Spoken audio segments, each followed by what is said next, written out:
Hi, everybody. It's Chuck Gilmore with Power to Sing Live.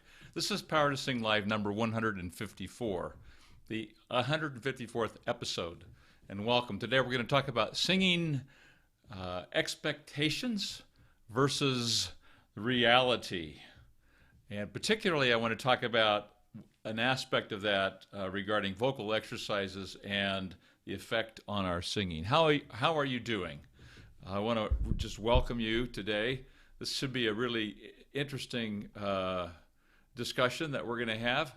The challenge that we all face when we take singing lessons is it doesn't seem like it shouldn't really take that much effort, should it? I mean, we've been talking all of our lives. Many of us have been singing in some fashion or another all of our lives, and we come to a point where we want to get better, and so we enroll for lessons. And this is something that we have an expectation when we come into it, don't we?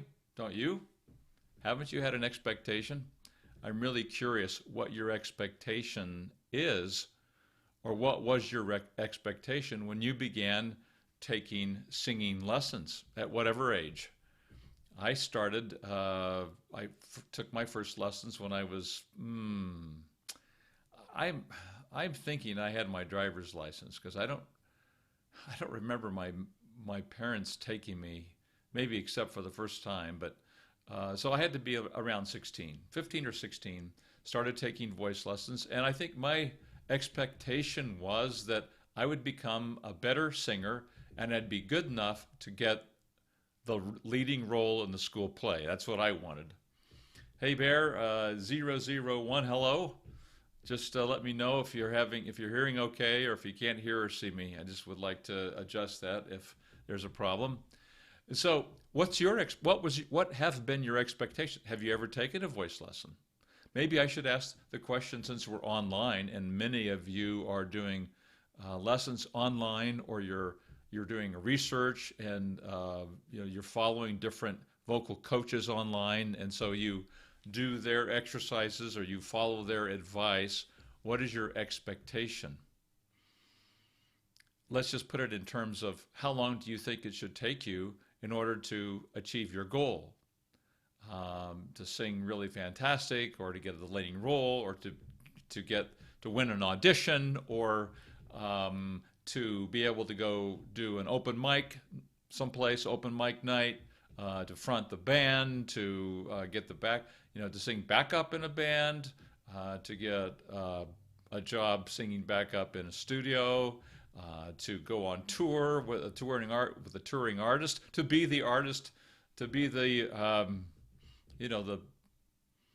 the main attraction in the concert, to be or do you want to just open for somebody? What's your goal, and how long is it going to take you to get that goal in terms of your singing ability? When you start taking voice lessons, do you think that how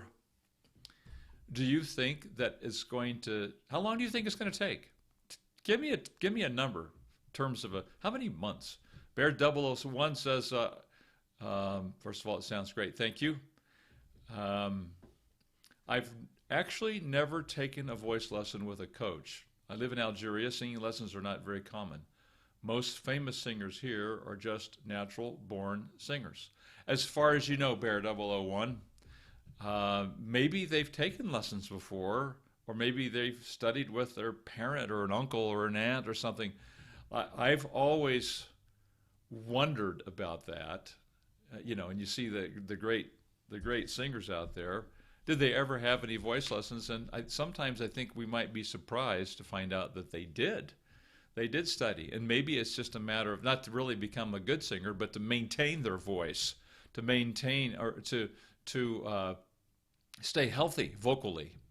Because when a singer gets famous and popular, they go on tour and they have this incredible, horrible schedule for a singer, and it just puts incredible taxation on their voice.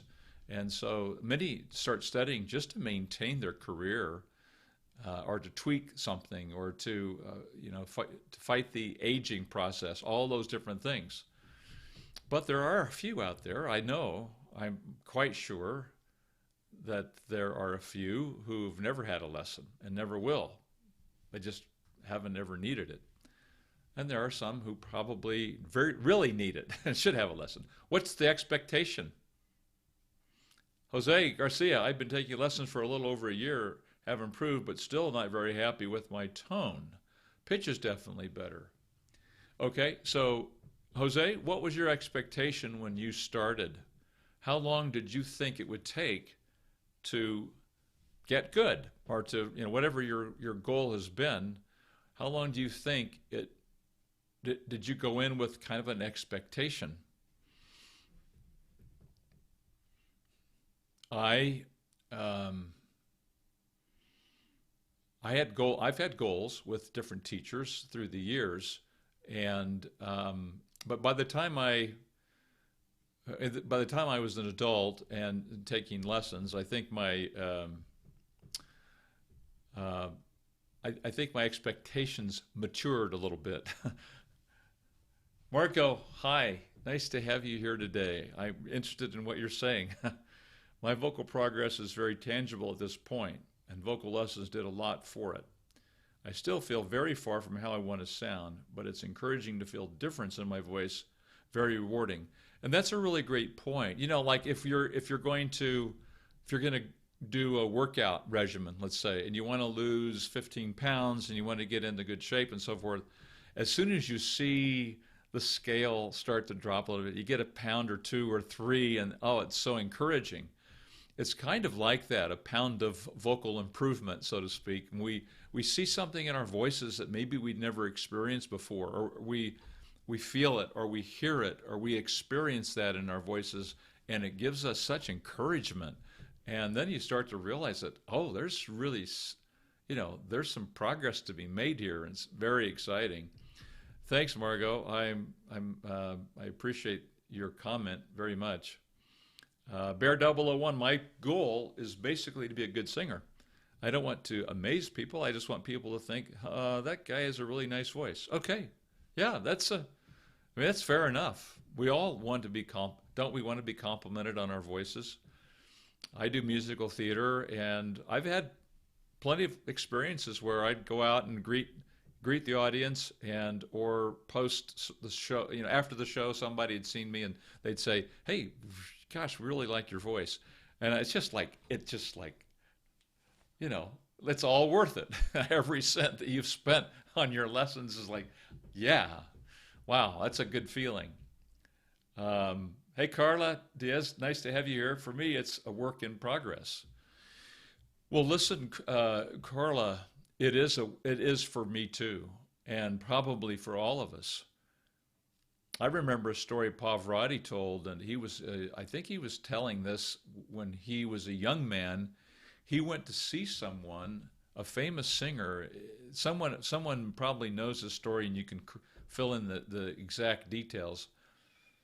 But this famous singer was like 70 years old or something, and the person who was running interference for this famous singer said to Pavarotti, he's finishing his hour of exercises and he'll be done at this time. And, it made such an impression on Pavarotti to know that this gentleman, who was old in terms of voice and vocal standards are concerned, was still doing a daily hour workout. And so we're always refining and improving. And if we're not refining and improving, maybe at a certain point we're just trying to maintain what we have. And so it is a work in progress, and it's a meaningful work in progress for us. Jose Garcia, I know it's a long process. Just wanted to see improvement. Ultimately, I think anywhere between 2 to 5 years. And here's my experience, Jose. I would go along, and it seems like there's no real big progress, and then all of a sudden, boom! On a lesson, you had this jump, or in the period of a lesson or two, there's this like major, you get off the plateau and you make a jump up, and now you're on what feels like another plateau, only it's a little bit higher, and you go for a while, you go for a while and a while and a while, and then suddenly, boom, you're up again, and you get this bump again in technique and in capacity and in improvement. It just doesn't. It never has seemed to me, at least, like it's up, up, up, up, up, up, up, just constantly. It's improvement and then plateau. How long are you going to plateau? Who knows? But are you really plateauing? Let me ask you: are you really plateauing? If you're doing the work, if you're practicing, if you're doing performing, and Margot does performing. She's a performing artist. She and her husband, and so they're always that's their work, and that's their life passion, and so forth. And so they're putting in work, and they're putting in hours. And so if we're doing the work, are we really plateaued? Are we not really making any progress? How would you describe that? What would you describe, if you're not on a plateau, how would you describe it? Because I don't think you are on a plateau. And I'm not even certain that you're maintaining. I wouldn't even call it maintenance per se. Anyone have a description for that? Or do you think you are on a plateau? I should ask. Jose, hey JC, nice to have you here. Hello from Utah. JC's from Texas. Okay, so let's talk about this for a second. Number one, drum roll. There is no magic bullet. So let's, I am always like tomorrow. I'm going to do a video. I'm going to release a video on exercises that help keep the larynx down, or that retrain our muscles to sing with the larynx down. And I'm going to release 5 exercises, and I'm going to put them on a PDF you can download, and then download an MP3 right off of it, so you can do the exercises on the run. In the car. You don't have to be watching a video, or you don't have to be watching YouTube for it. You can just have it on your phone. I do that, and I'm going to be doing it more and more all the time. I can tell, and I have courses and things, that people buy and use and practice. And so, but sometimes we think that if I can just do this one exercise really well, then everything is going to be, then it's all going to be better. There is not really one magic bullet. If there was a magic exercise, if there was like this one great exercise that if everybody did it, everybody would be fantastic, then we would all do it, right? We would all get that exercise, and I would get another job, and everybody else who does this as a living would go get another job, because you only had to do this one great exercise. But that's not the fact, right? That's not the way it goes. If you're going to go to the gym and you want to get a total, you want to be really in great shape and have great health, can you just go and do push-ups or bench press? Well, let's say you just do burpees. Maybe burpees is the secret exercise. It's like jump up, go down, down on, you do the squat, then you go down to, I don't know whether, I've never done a burpee, I don't think. I think you jump up, and then you land down and into a squat, and then you go down and do a push-up, and then I think you do that all over again. And you do those, at some speed, and, they're pretty brutal, and you probably can get a pretty much total body workout. But what about What about building flexibility? What about stretching the muscles? What about the other aspects of conditioning, such as elasticity and power and all those things? So, if you look at what might be a magic bullet, in reality, there's not really one thing that just suddenly makes this total body, perfect body that we want, that's going to last us a lifetime, just with doing one thing. Well, the same thing is true with singing exercises. So going up to, let me see here. Oh, thank you. There's a question from Devox. How's the Ladies Literary Club doing for the voting standing? Some of you, Devox has put in about 70 votes. Devox, that is awesome and amazing. Thank you. For those of you who don't know, if we go back to reconditioning, exercises that recondition your voice, I talk about a reconditioned, my daughter and her partner have a building in downtown Salt Lake City that is an event, is for events, but it's a historical site. It was built over 100 years ago. It was built by a ladies' literary club, the first west of the Mississippi, and Devox is asking about this. They are in a national contest. Started out with over 100 applicants. They were in the final 20, and now the final 20 is doing a vote off for this month, and it's going to close on the 29th.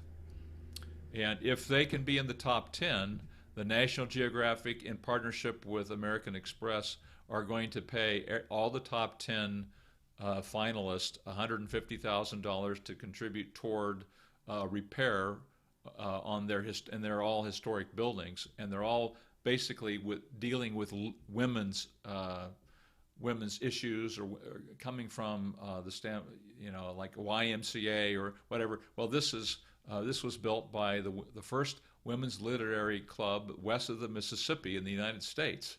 So they need to build a wheelchair ramp. And in the United States, we have laws that require that public buildings have handicap access. And so this building didn't have that, wasn't built that way in 1913. And so they want to invest in a wheelchair ramp, which is going to be very expensive, given the kind of building this is. The front is sagging somewhat after all these years, and they need to build a handicapped restroom, or a restroom for access for wheelchair. So anyway, that's what this is all about, and so you can go on that video, and there's a link to download. You get free exercises to recondition your voice if you've laid off for a while, and then there's information on voting for the clubhouse, it's called. And thank you, Devox, I appreciate that. We're still at number 10. We actually dropped to number 11 for a period of about 30 minutes. Was it yesterday? And then it was really funny. My wife voted. You can vote up to, you can do 5 votes at a time per email. So I have 2 email addresses. I'm voting twice. So I'm voting 10 votes a day. And her vote, she voted, and then we went back to 10th. So Devox, you are making a difference. If anyone else would like to join in that vote, I'm just doing it for my daughter, and thank you if you do. All right, getting back on topic. Daphne, some days, hi Daphne, nice to have you here. Some days my voice is good, but some days it seems like back in what had already improved, like I'm back where I started again, right? Yeah. Does anyone else have that experience where you get up one day and you feel like you've never had a voice lesson, or in your life? There are a lot of things that affect our voices, you guys. We're not quite like the guitar in the closet, where you just take us out and we, just tune the strings and we're off. We're off to the races. We're able to make great music. or you just plug in, you just plug in the piano or whatever, and so what affects that voice? If you have a bad night's sleep, that can affect your voice. You can wake up so scratchy. Maybe you didn't get many hours, or maybe you were, for me, if I stay up late, I'm scratchy the next day. Maybe you've got some allergies. Maybe you live in a desert, like Margarita and I. She lives down in Arizona. I live in Utah, and we're in a desert climate here, and so it can be just as dry, and it's so, for me, I can tell a big difference when I go someplace where there's humidity. My voice does better. I don't know about you, Margarita, but my voice does better when I go back home to Missouri, where I'm from, and my family still lives back there, my siblings. My voice feels so much better. So humidity can affect it. Ladies, your monthly period causes the cords to swell a little bit. That can have an impact on your singing voice.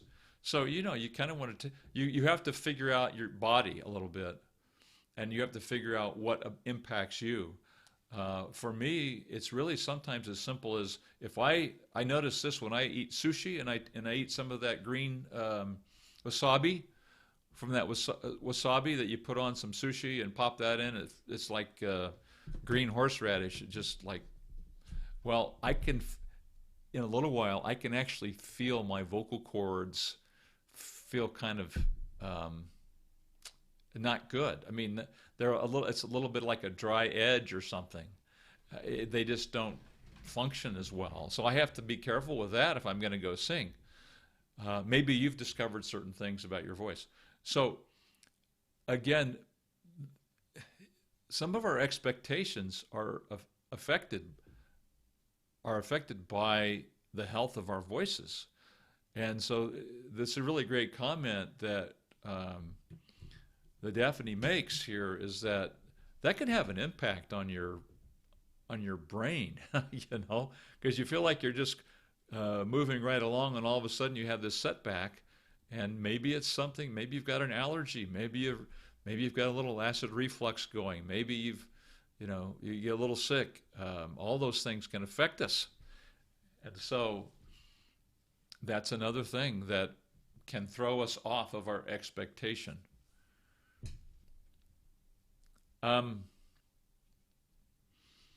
Bear 001, why do you give all this information for free? You could be making a lot of money. I mean, I'm very thankful for this. This is the only way for me, since I don't have access to a coach. Well, there's two reasons. This is my living. This is what I do full time. And so I do get paid for lessons, and I do have one course that I sell, and I have some other courses that I'm going to be opening to sell.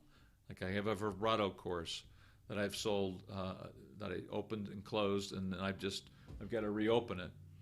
I'm finishing I've got another course I've never sold before that's available that I'll be opening. So I'm going to be monetizing it more. But my motivation behind this, Bear 001, is that I had an extreme passion for performing on stage, musical theater, in high school, and I went to college with the expectation of continuing a music degree. And so my freshman year in college, I studied music. But I became very discouraged with my singing because I could not sing above the E, above middle C. Once I got there, I would have to go in the falsetto or just yell. And I knew that's not good singing. And so I got discouraged enough, and I had a couple one major fail that I've talked about in the past, but I got so discouraged with my voice that I thought, if I can't do this, then I certainly can't. I was considering a career as a high school choral conductor and so forth, as a teacher, but really my first love was being on stage. and performing. I'd had the lead role as a junior in high school in Camelot as Arthur, King Arthur, and then the next year they did Carousel, and I didn't try out for the lead because he had an F in his big song, the soliloquy, Billy Bigalow soliloquy, and he ended that soliloquy on an F, and I didn't even consider it that I should try it because I felt like that was for a tenor. Well, so I dropped out of it, and my heart ached every time I saw somebody on stage that I thought I should be up there. I was 43 years old, and I went to a workshop put on by one of Seth Riggs's teachers up here where I live, and my daughter brought a flyer home and said, "Hey, there's a guy coming from California. He teaches Michael Jackson, the vocal coach of the stars. He taught all these, incredible artists, Barbra Streisand, and he was teaching Josh Groban. I don't think Josh Groban was anybody yet, but just star after star after star. Natalie Cole, and you guys all know about Seth. Well, then I found out that it wasn't the top of my voice. I wasn't hitting the top. Now, I'd taken lessons in high school, and my teacher had her master's degree in vocal performance, and she had an album, and and so she was a great singer and a well-known teacher, and so, but she never said to me, "Well, that's not your top. That's what they call the." She never said anything about it. We just did music that was E and below. And so when I found out that there was a way to sing higher, and the first thing we did was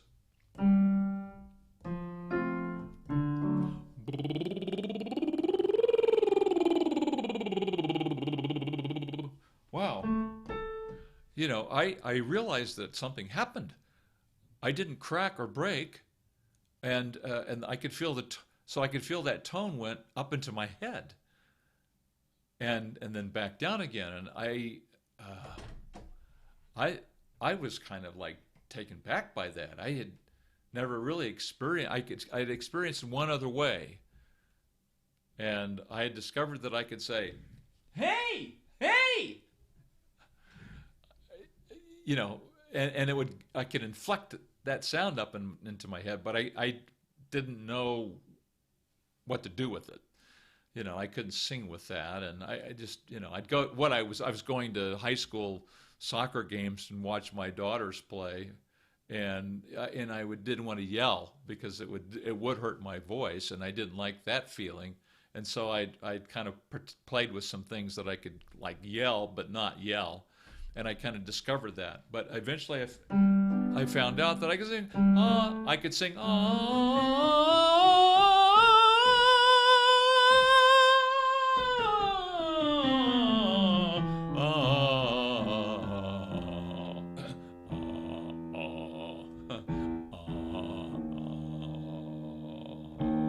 A little scratchy today, but anyway, I have these notes that I never imagined I could sing, and so then I started auditioning again and got back in the musical theater, and I've done 40 shows now, and my life is, I had another career, I kept doing that, but my life became joyous. That's why I'm doing what I'm doing. I discovered there was so much more to my voice. And let me tell you, you feel like this is common knowledge now. I mean, maybe you don't. But I know Mr. Riggs himself said that he graduated with a bachelor's and master's degree in vocal performance. And he still had not been taught how to get through his bridge into his head voice without cracking and breaking or straining or reaching. And he was mad about it. And he worked hard enough, and he had another teacher that was outside of the university while he was on Broadway, he started studying with, and he helped him get it started to feel getting into it. And then he figured out kind of a pedagogy, exercises that cause these things to happen. So thank you for asking. That is the reason why I do this. And the second thing is there's now that there's the internet, when I started teaching, I just was thinking about my home area and maybe 25-mile radius around my home, and now I'm thinking my home area and the world. And quite literally, I have taught in dozens of countries over Skype. And so this is another reason why. It's just because I can talk to someone's here today from, was it Algeria? Yeah. So, Bear 101, it's yourself. Yeah, you're from Algeria. So, I can share this information with you, and you don't have a coach there. And so if I'd had this opportunity online and someone was teaching what was possible, I wouldn't have settled for what I was getting in high school. So anyway, Bear 101, Daphne, me too. I've been struggling with that a lot. Yeah, so you mean going back, kind of falling back into feeling like you're starting at square one again. All right, so here's another concept, you guys, and that is, so there's no magic bullet. Number two, the exercises that I teach and that have been taught to me aren't random throw up against the wall and see if they'll work kinds of exercises. These exercises, and I'll tell you right up front, these were developed by Seth Riggs. Almost everything that I teach, he has taught, or it's in his book, Singing for the Stars. These exercises will lead you to sing into the bridge and into your head voice without reaching, without pulling the larynx up, without straining, without breaking or cracking. Now, these aren't accidental. These exercises cause that to happen. And so the exercises that I teach are what we call cause and effect. They cause you to lower the larynx, let's say, or they cause you to get more vocal cord involved in the tone production, or they cause you to thin out the voice so that it doesn't, so you're not pulling chest, or they cause you to do something physically. Okay, it has a physical impact, and primarily these impact the condition of the cord structure, and they cause the condition of the larynx, and these things impact and then the effect is what you hear. So we hear the results of these things. So the exercises are predictable. So I give an exercise not because I might be seeing, I'll hear something and I'll think, oh, okay, I want to get the larynx down. So it's like a tool that I'm getting out of a bag, and I give that tool to the student, and if it's done correctly and done as demonstrated and as intended, then the effect is usually the results of that. So it's the result of, so the result is the larynx drops. And that means that there's no more pulling of the chest voice up or so forth. So the exercises that I give are cause and effect. But as I mentioned before, there isn't one magic bullet exercise. There's not one exercise that's going to do it all. And admittedly, for some students, one exercise is more of a struggle, and the other exercise is easier for them. And I don't know that until I give them several different exercises, and we begin to feel, okay, that works easier and better and faster, so we're going to go that direction for a while. Then we'll revisit the other one, because we want to be able to stretch both ways, right? If, again, you go back to your physical training, you don't just do one exercise that, oh, well, this one really works good for me, I'm just going to do this forever. No, you got to do your triceps. You have to do the stretching. You have to, elongate and shorten the muscles and so forth. So we still want to do all of the exercises, but in terms of really progressing through and helping retrain the muscle memory that we do not thinking, we want to retrain our habits, then I'm going to give you exercises that you get and makes impact, but we're going to revisit the other ones too, because we need to be able to do all of those things. They're going to make a difference in your voice. These are called cause and effect. So it's not an accident. It's like I'm walking into a lesson with a toolbox wrapped around my waist, and I pull out one and I play it, and the student does it, and it hopefully causes an effect in the voice. And so I began to experience that in my own lessons, and it was like I couldn't do vibrato. I didn't have vibrato all my life. And I was told by my teacher, who had her college degree, that if you don't have it, if you're not born with it, you don't have it. Now, this is why I'm sharing this, you guys, because I want everyone to have the joy and the success and the happiness that comes when you get your voice going. And there's so much more. I just had no idea what I could do with my voice. In fact, I didn't think it was possible. So it's these cause and effect exercises have a tremendous impact on the voice. Let me take another comment or two here. So Bear 001, that's the reason why I do it. And JC says, Daphne, I'm the same way. Some days are good. The next day I have trouble. I just accept it and then try again the next day, and it's usually better. Margaret, I just lost you there, Margarita. Here we go.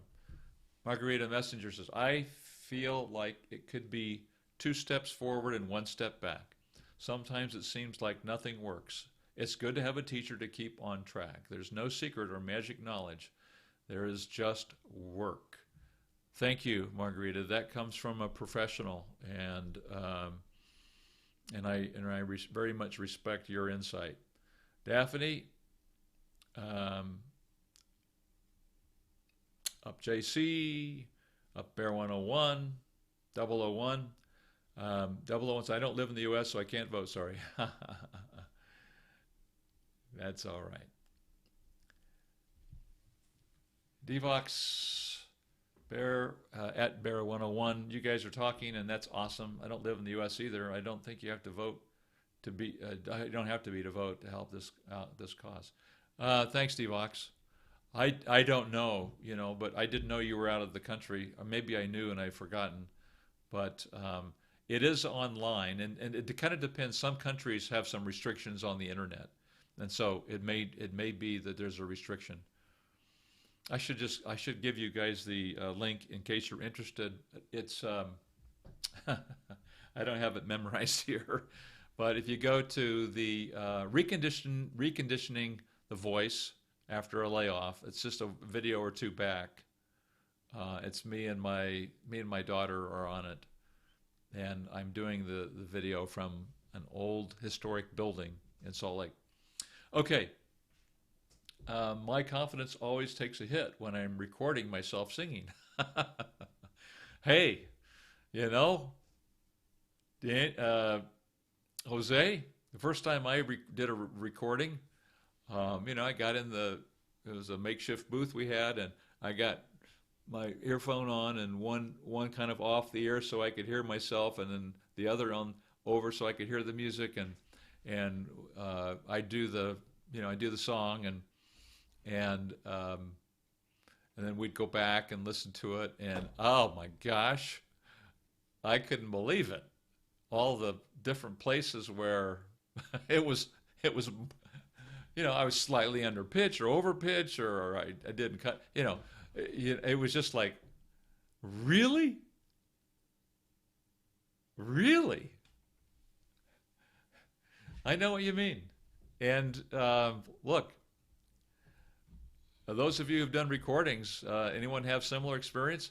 I began to realize that probably, I'm going to guess, a very large majority of singers have the same issue. Now, I don't do any, I've got a place on my YouTube channel of it's a playlist called Me Singing. I don't do any auto tuning, and you can hear it. I'm off on some of them. I'm not perfect. I'm not perfect. I don't claim to be perfect. I don't want people to think I'm perfect, and I don't want to have to live with that expectation. But I can do musical theater, and I may not be perfect, but the music moves. The music moves, and so in the aggregate, no one's really thinking, oh gosh, I think he was a little slightly under on that eighth note that in the middle of that song. I'm creating a mood and an emotion with a character and a song, and so. But when you're doing a recording and you're listening to it and you play it back over and over again, it just gets worse and worse, right? And so you can't obsess about it.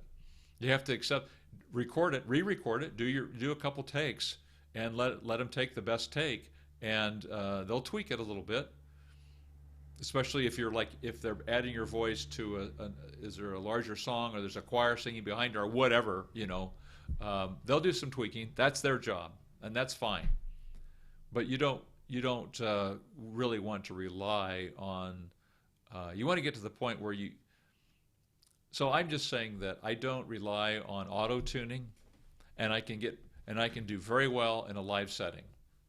So I'm not too worried about a recording where you're listening to the same thing over and over again, and you start to get so analytical and so detailed on it.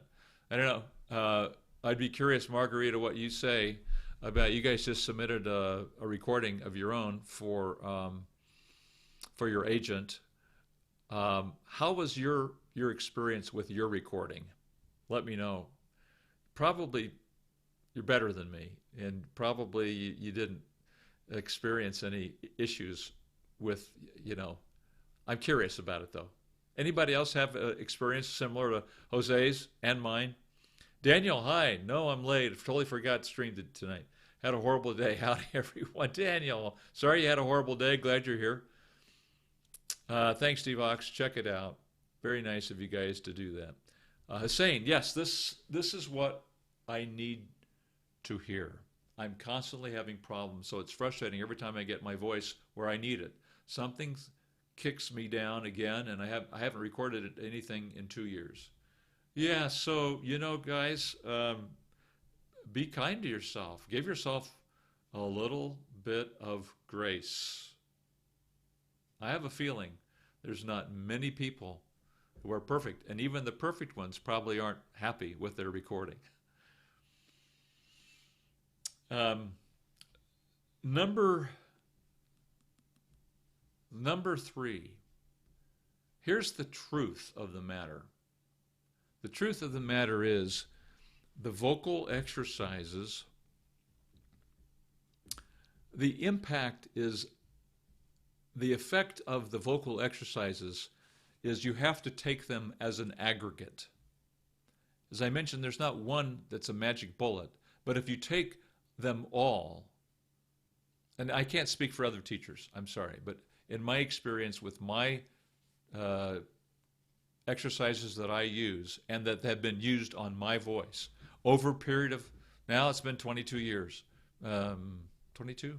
Yeah, about 22 years that I've been studying this technique and performing, and the last 10 years teaching full-time.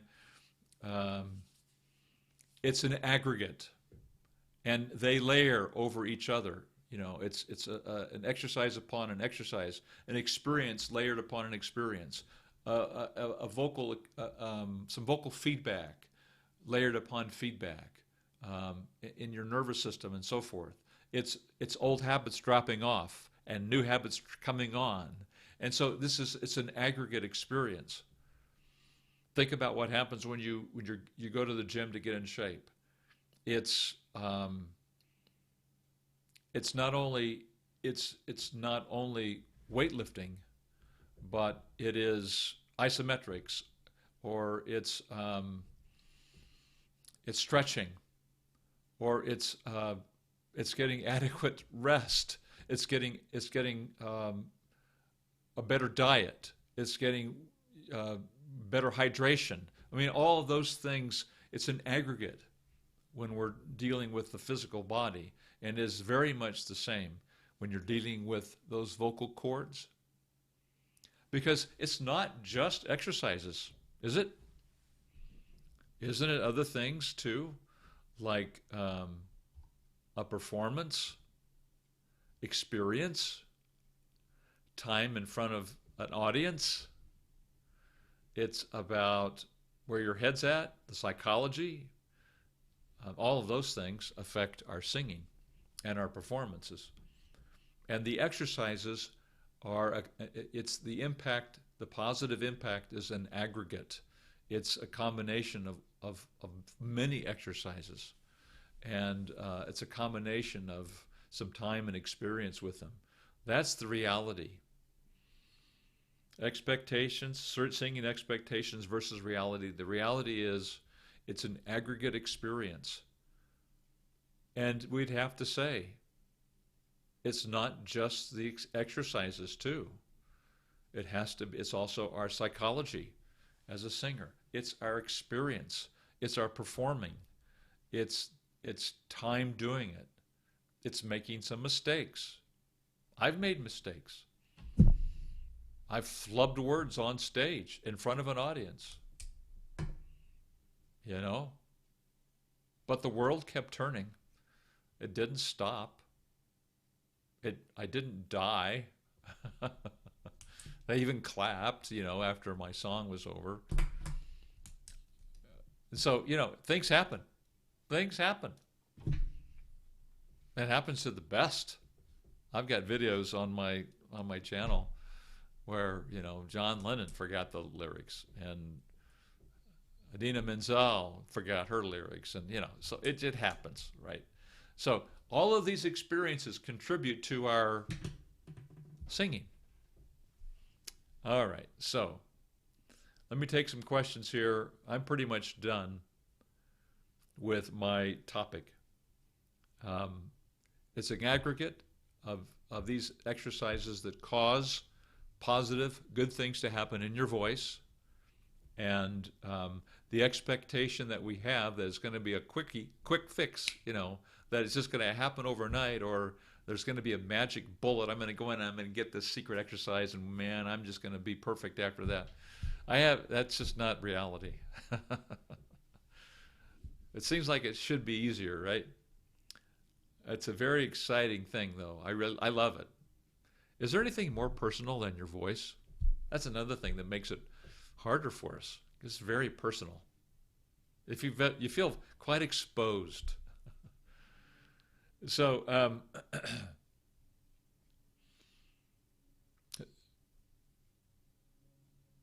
Daniel Gold says, Bert, Josh Groban, did Seth teach Josh? Yes.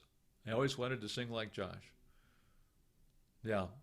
Seth taught Josh Groban, got him started, sent him to David Foster, and I think that in his first album, at least, his first CD, I think he credited Seth. And Seth was involved in the first 2 albums, Josh Groban albums that he released. After that, then David Foster had somebody else work with him. But as far as I understand. So Seth was only involved in his first 2 albums, but he's the one that brought him along.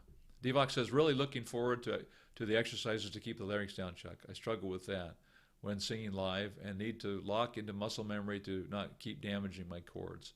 Yeah, Devox, I think there's a group of us that we always have this problem, and so I think you'll enjoy those. Bear 101, Bear 001, yep, that was me. Valerio, also Italy. Yeah, hey, Valerio, nice to have you here today. Daphne says, I'm doing your site mixed voice exercises every day. Already 5 months, my larynx has stopped rising, and I've developed the mixed voice, but it still sounds weak or strange at times. Yeah, Daphne, 5 months is pretty good. It sounds like you're making progress. I think it took me longer to figure it out. But that's where you might benefit from a lesson, maybe just one, just to kind of double check it and check to make sure you're doing things. For me personally, I always wanted someone to tell me, if was that right? I just did that. I think I'm right. Is that right? So it was just helpful for me to study with a teacher periodically, and I still do. So you might consider that. It doesn't matter if it's me. I can give you some other other teachers that I highly recommend, or I'd be happy to, Daphne. But sometimes one lesson, one investment will go a long ways in making progress. At least you know you're on the right track, right? Bear 001, I've been struggling with not finding a good tone for my voice. I've gotten into the habit of impersonating artists that I think are good, and I don't know how to get rid of it. Any advice? Bear, back in 2009, I'd been teaching a year and a half or so, 2 years. I opened my studio in 2009, but I was doing some teaching before that, not full time. I was in a show. My wife said to me, she says, "I feel like you're singing with an English accent." Well, I'd been, I'd started the technique in 1990. I started studying in 1990, end of 96 through 97. Of course, then I got a couple of years off because my teacher was not around, and I just listened to the CDs and tapes from Seth Riggs. And then I started studying again in 2000. My first question I asked him was, "What is that?" I didn't know if I was in head voice or falsetto, and he told me, "Oh no, you're in head voice."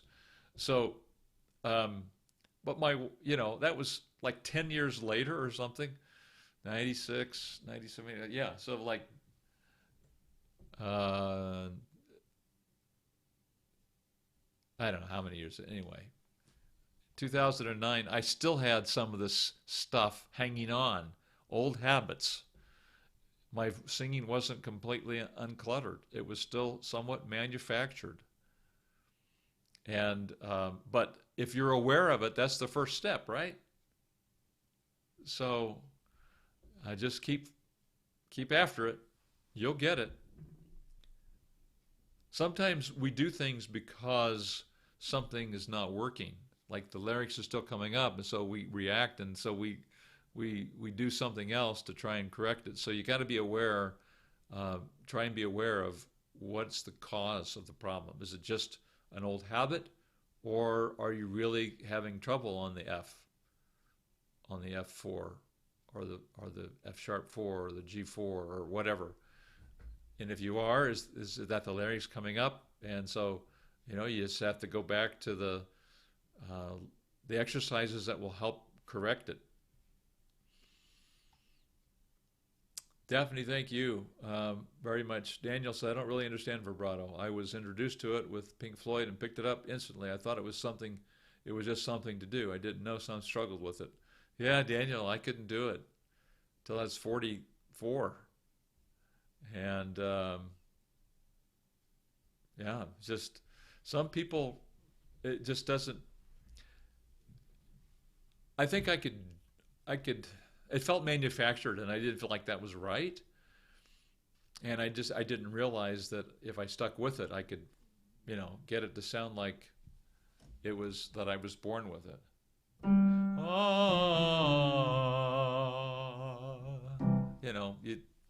I didn't know that it was okay to let that feel artificial for a while until it became natural.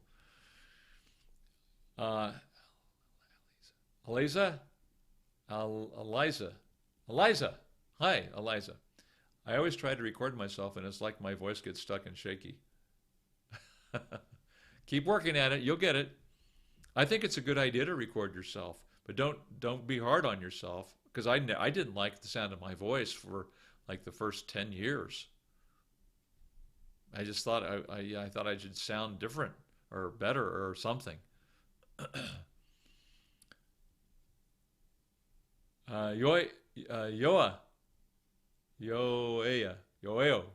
Yoeo Paulo Rodriguez. I wanted to thank you for your work. You taught me vibrato from miles away. Keep doing this amazing work. Thank you very much. It means a lot to me. Thank you. JC, my first recording 6 months ago, I was shocked at how bad I sounded on playback, and I thought I was pretty good. As Chuck describes, it's a step-by-step process of slow improvement over time. Yeah, you know, guys, I want to say that it really helps to record yourself practicing and then listen to it, because what you think you're doing and what's really happening sometimes it just ain't so. Gun driver, sorry for my bad grammar. Your videos are awesome. I really like it. My larynx just stopped rising too after I watched your vids. Awesome. Then I got some light connection to chest. Is it okay? Feels like balloons. Well, I don't know what you mean by that. I don't know what you mean. It feels like balloons. If you had no connection to chest, then light connection is progress. If you had good connection to, or solid connection to chest, and now it's light, then that would be not so good. Hussein says, Chuck, I wanted to share one of my pieces recorded a few years back so you can hear what my voice is capable of. Yeah, that's great. You're welcome to. You can go to powertosing.com and go to the contact me section, and there's a form you can fill out, and I think you can attach a link to it, and I can listen to it, and we can I'll be happy to listen to it. Noam, hi, I'm a male and I'm not a singer, but I understand a bit how it works, but I don't really understand how to have really strong head voice. Could you explain head voice, which can really go really far? And so, oh no, I can't share links, Hussein says. Well, you could, I'm sure haven't you sent me some, I think some people send me some stuff through Facebook or something, like Messenger, Facebook Messenger.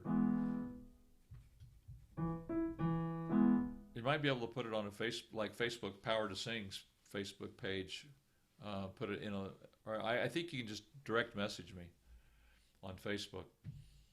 Noam, head voice is above the bridge. So if I'm in chest, that's the low voice. Head voice is the higher pitches. And so I don't really understand how to have a really strong head voice. I can't answer that in a brief moment. However, let me just say right here, if you go, the first step to do is take the vocal test to find out what you tend to do when you sing higher. And that's in the description below this video. It says, free PDF, get your vocal type. So in the description below the video, when we're done with this, you should be able to find that, and it will say free PDF, get your vocal type. Download that, and then take the vocal test, number one, and then number two, go watch the videos about your vocal type. So you probably pulled chest high larynx is my guess. So you would go to the videos, and there's a link right on this PDF for all these things, the vocal test and the videos, and there are vocal exercises that you would start to do that will help you get into your head voice. That's the answer.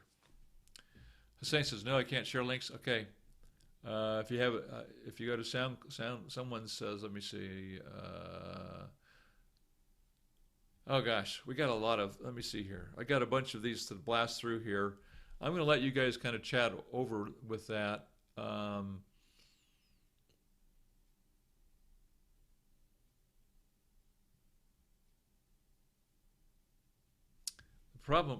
The problem I have with, the problem that's kind of bothersome about, if you guys want that link to listen to Hussein, cut and paste it right now, because as soon as this thing's over with, well, it'll show up. If you come back and watch the video, this comment will be there. So that's what I'm going to have to do. Let me get to, Daniel says, I'm going through my external hard drive earlier, found recordings of me singing from 2011 or so when I thought I was amazing. Spoiler, I was not. Yeah, it's humbling, huh? It's humbling for all of us. Didn't realize I could by email do that. Watch out for email, okay. I can music EU. Why the low range notes are always why the low range notes are always flat. For instance, happens to me from C to F, third octave of the piano.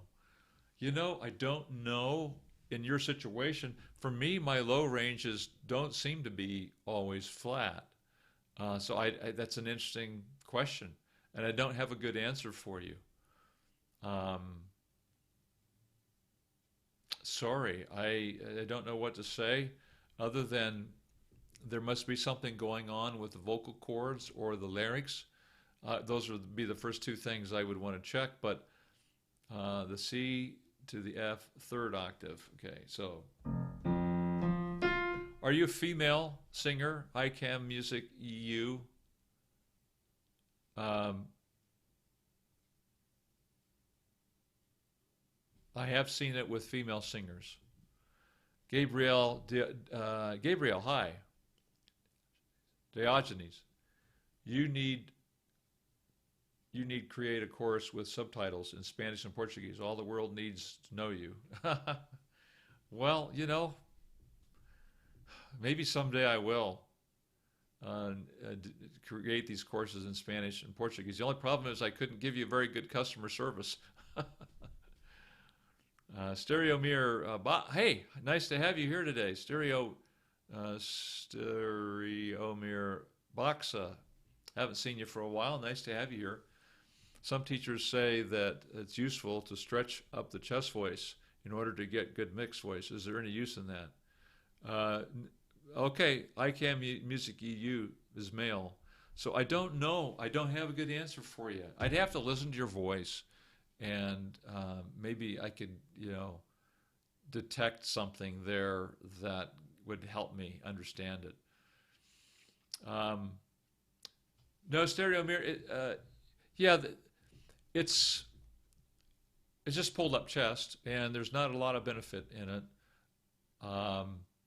It'll go flat. It'll wear your vocal cords out. It starts sounding kind of yelly.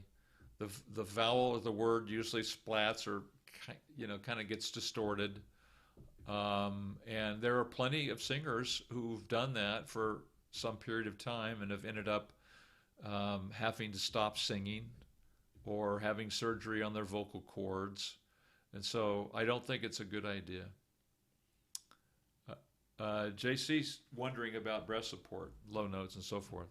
So I need to call the meeting to a close. Thank you for joining me today. Some great comments, some really awesome insights that you've shared today, and I hope that this video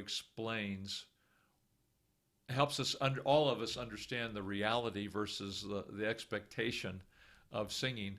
That it's an aggregate, and it's not only an aggregate of our experiences, but aggregate of the exercises that we do, and time and work and effort, and then we get the results.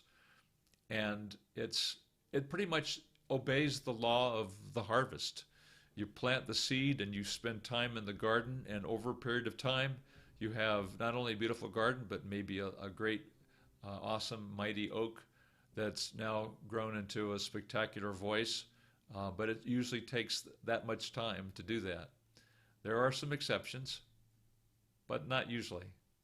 So all the best to you. Thanks, JC. I appreciate that very much. Everyone, Bear 001. I have to go too, so thank you all for joining us today. I'm Chuck Gilmore with Power to Sing Live. You can sing higher with beauty, confidence, and power. See you next time. Thanks.